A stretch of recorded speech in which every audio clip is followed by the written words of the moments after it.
I'm going to bring George on. He's got a question for Howard. Thank you for your patience, George. Appreciate it. More than one question. The first question is, how come he doesn't use the word ethnic cleansing? Well, we do suffer a certain amount of ethnic cleansing in the province of Quebec. It's with silk gloves, and no one wants. I think what happens in some cases when you use certain words, it changes the whole focus. And people then turn around and say, well, you're just a bigot, or you're just a racist, you're just a redneck, you're just a hard happen to be. And it takes away from the real fight.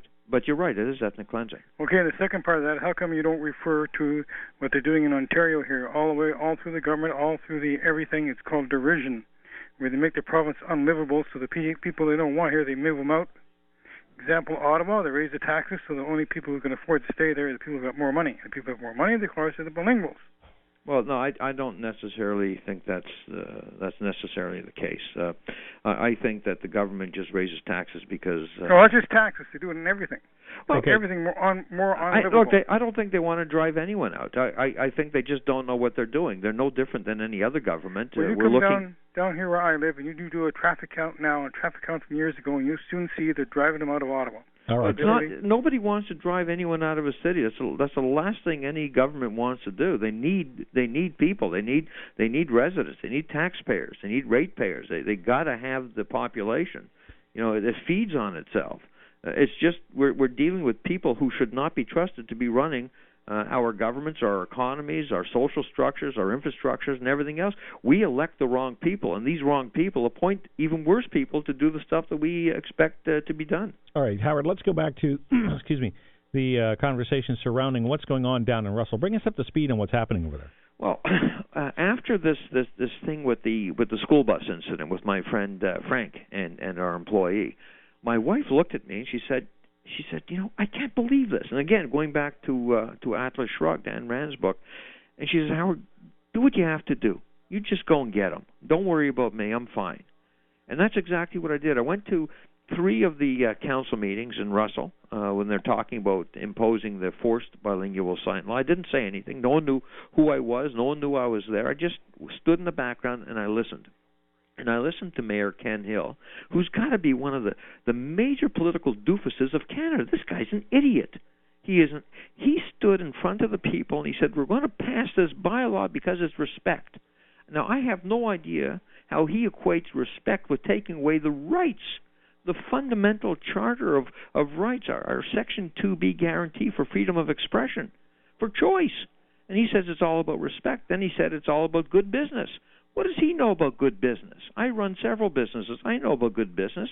Any business person, man or woman, knows about good business, so they won't be in business.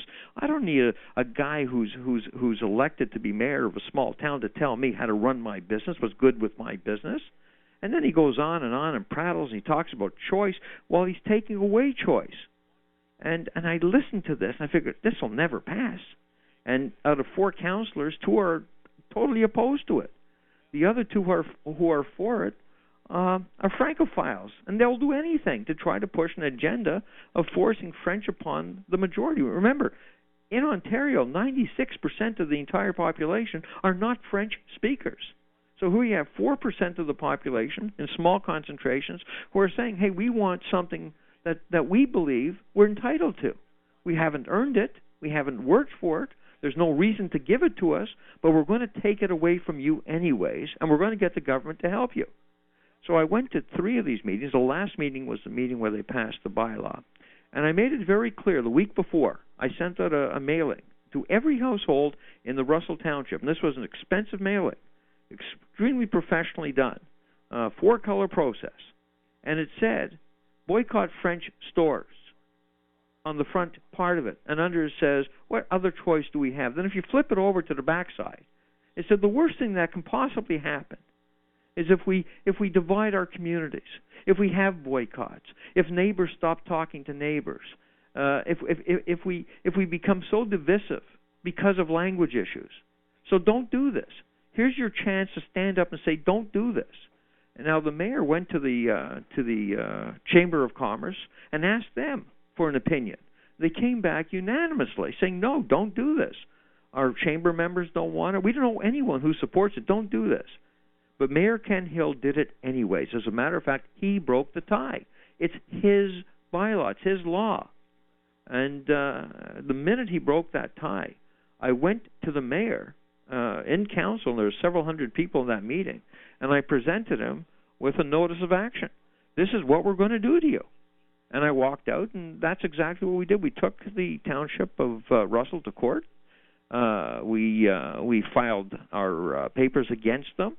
Their lawyer has spent an enormous amount of money. By the time they're done, I wouldn't be surprised if they're in for $250,000 defending a law that should never have been passed. And Russell can't afford that kind of money. And I'm fighting this battle with donations from people from right across Canada, from Vancouver, from the East Coast, from Central Canada, from Alberta, people in Russell themselves.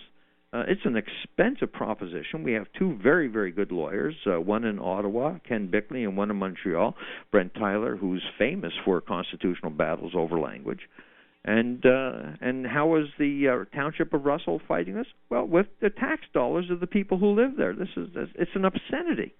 And then the mayor has the audacity the day after he passes this law forcing people to put up bilingual signs. You can't put up a French-only sign, and that's not my problem. That's the French community's problem. And you can't put up an English-only sign. Now, that is my problem. And he went on the Mark Sutcliffe show on your own station the day after, and he said, well, Sutcliffe said, well, why'd you do it? He said, because it's sort of like the right thing to do. He says, well, didn't you know it was going to divide the community? He said, well, but it was the right thing to do. And Sutcliffe said, well, when you did this thing, did it change anything? And he said, no. He says, our community has lived like this side by side for over 100 years. All this law does is it puts on paper what we've actually been living. So it really doesn't mean anything. And that's on air. It's on tape. It's part of our evidence. So why pass a bylaw forcing people to do something against their will, taking away freedom of expression, freedom of choice? Why pass a bylaw if it means nothing? So we're trying desperately to get Ken Hill into questioning on discovery. We want to question him, and we'll also depose him as a witness. However, Ken Hill refuses to be deposed. As their lawyers, Ron Casa from Heenan Blakey, one of the largest law firms in the country, Pierre Elliott Trudeau's old law firm, Craigchen's law firm, they're doing everything they can to keep him from us, but they won't be able to do that. We're changing our case into an action, and we've added another component, Jean-Serge Brisson, who's going after the government because he has a French-only sign. He says, you can't take away my right to be French, and he's right, of course. So we're going to be joining his case to our case, and we're going to change our both cases into an action, and we'll depose the mayor of Russell.